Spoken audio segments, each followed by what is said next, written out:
It's the Talk of Troy. Voices and sounds from the campuses of Troy University. I'm David Caddell.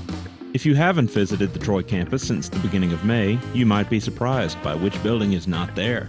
Alumni Hall has been torn down to make way for a new dorm, and producer Katy Ganaway spoke with one of alumni's former residents.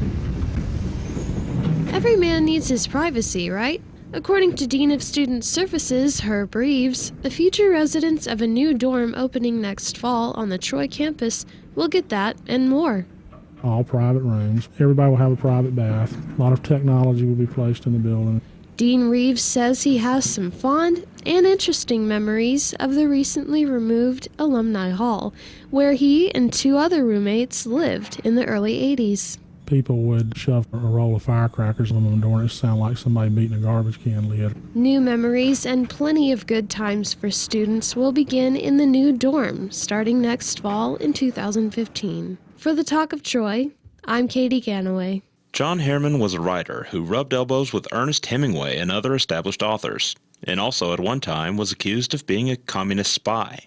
That makes him an interesting subject of study for Troy University English professor Sara, who was recently named a research fellow in the Harry Ransom Research Center in Austin. It's a pretty big honor, especially in English. The primary benefit is to be able to go and do research on site and to look at papers directly. Kosiba is building a biographical timeline of Herrmann's life, and she has some thoughts about his career in espionage. I think he was definitely communist. The spy aspect is looking a little less likely. He hung out with a lot of people who were significant members of the Communist Party of the United States. Eventually, I think there's some digging in some KGB files in my future. You've been listening to The Talk of Troy. I'm David Caddell, and our show is a production of Troy Public Radio.